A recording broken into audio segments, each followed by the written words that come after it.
so this is Ecosystem of Collaboration, Artist is Art Piece. In short, this is a presentation on collaborative art. Now, you'll see I'm filming from that direction, so if y'all are really loud as an audience, no one will know how many people are here really. There it is, that's what we're looking for, that's the right idea. Yes. So, my name is Logan Mosser, and I'm a visual arts major. Now, I try to be well-rounded. That includes painting, photography, sculpture, all sorts of different types of art. That said, my main interest in art is collaborative art. Now, collaborative art is really any sort of art that you create with other people. And so we see some examples from art history. Happenings by Alan Capro. That is where people get together and they make a laundry list of exciting things and they go and do them. They'll build a mountain of tires, wrap people up in tinfoil and leave them in the subway station. It is absurdity for the sake of absurdity. Now, then there are things that were more what we think of as visual art. Anthropometries by Yves Klein. This is where models would cover themselves in paint, lay down on the canvas, and then those marks are what we find from the models afterwards. Visual art on a canvas like we'd expect, but it could not be accomplished without other people. Now, The Artist is Present by Marina Abramovich is a more performance type of collaborative art. That's where Marina would sit across from her participants and look them in the eye. And then they would get up and leave, and this happened for 8 hours a day, over and over and over. That was the exhibit. It was performative, but it was also collaborative.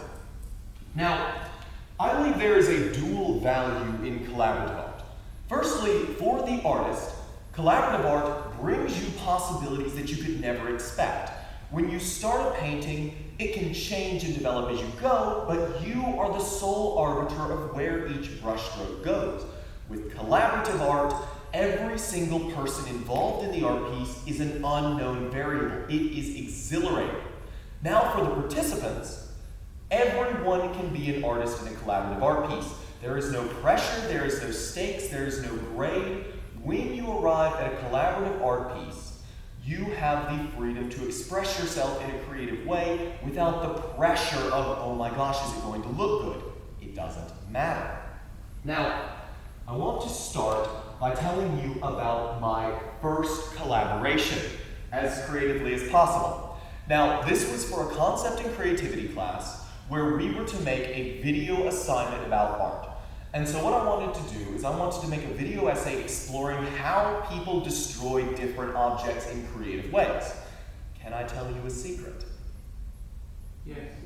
Thank you. Imagine if you'd said no, I would have derailed the entire presentation. So what I did is I gave all of these different participants different items and told them to destroy them as creatively as possible, here's the secret, so that I wouldn't have to do any work. It was awesome. I just sat back and relaxed and let them do all of it, and then they sent me back their progress photos, and this is where a shift happened for me. Because in looking to get out of an art assignment, I had discovered my art calling. The pictures, the videos that they sent back to me about how they destroyed their objects were mind-boggling to me. I mean, of course you had somebody set something on fire, of course you had somebody else set something on fire, but the other ways that people destroyed things, melted wax, paintballs, black spray paint, the ideas that they had were far more than I could come up with as an individual. And thus, my love of collaborative art was born. And so I want to show you 3 collaborative highlights that each taught me something different about collaborative art. Lascaux 3, King Midas Escape Park, and Team Building. Now Lascaux 3 is made to imitate the caves in Lascaux, France, where ancient humans made cave paintings generation after generation. What I did, don't tell Kennesaw State University's housing department, I put a bunch of sheets up on the dorm walls, and I brought in my participants and had, for 4 nights, 4 different groups of participants paint designs on the walls.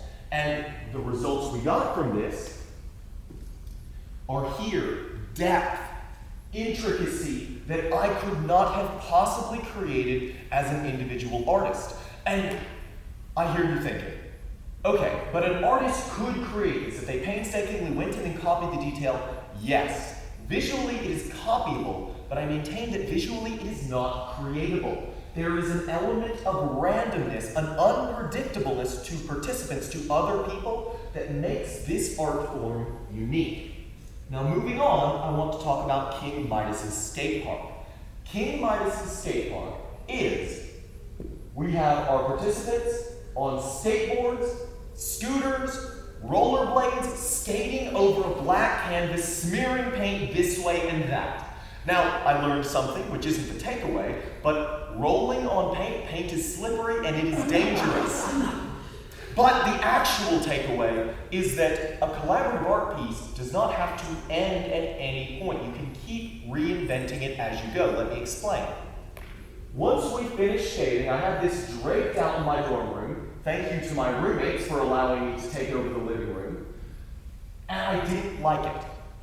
I was like, this looks ridiculous. There's no form, there's no interest to it. And so what I did is I cut it up onto cardboard boxes, folded the boxes, and turned it into a sculptural installation, piling these boxes up high. Collaborative art can go anywhere, and it doesn't have to stop until you say it's done. And so the branches, the flows you can take in this art form are another part of it that appeal to me. Now the next piece I want to talk about is team building. Team building is a collaborative art piece that I was commissioned to do by the Kennesaw State University Tour Guide Department, meant to bring tour guides closer together. Now, I pitched the idea of having this model magic, that's a form of like Crayola clay, model magic landmass that the tour guides would build different pieces put on as a collaboration. Now, the moment I pitched this idea, the room full of upper-level KSU staff, they took it and they started changing it. They started tweaking it. They started messing with my idea. And for a lot of artists, that's a nightmare. But I took a breath. And I realized this is exactly what I want collaborative art to be. Something that gets people excited about the artistic process. And I was used to my participants making changes during the collaboration, but for my participants to make changes before the collaboration, it yet again produced outcomes that I could not have speculated. My takeaway with this piece was let your participants do whatever they want, of course, unless it damages somebody's safety or anything like that, but basically anything they please. Now I have one more collaboration that I'd like to show you. Let me start with a story. Let me start by checking my time.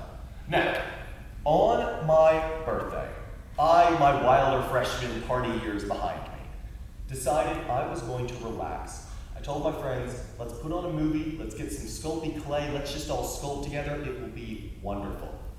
And so we all sat down, we were all sculpting, and Karis decided she was going to make a mushroom-themed earring holder. And so she's sculpting these mushroom stems, and Jessie turns to Karis. And she says, Karis. And Karis says, yes, Jessie. And Jessie says, Karis, those mushroom stems there, they look very phallic. They look very phallic in form. They look like genitals, actually. And Karis says, well, they do, yeah. And there's a pause between them. I'm not there for any of this. And they say, yeah, let's start making a garden of these phallic forms. And so Jessie and Karis go to work making these phallic forms, just one ball at a time. And soon Miles looks over, and Miles isn't going to miss out on this, and so he dives in and starts making it too. And soon it passes from person to person to person, and the whole table is making these phallic forms for the garden. This collaboration was not planned. It was not something I coordinated. It was just a group of people that I've collaborated with before who did something artistic, who made something creative that involved each other spontaneously.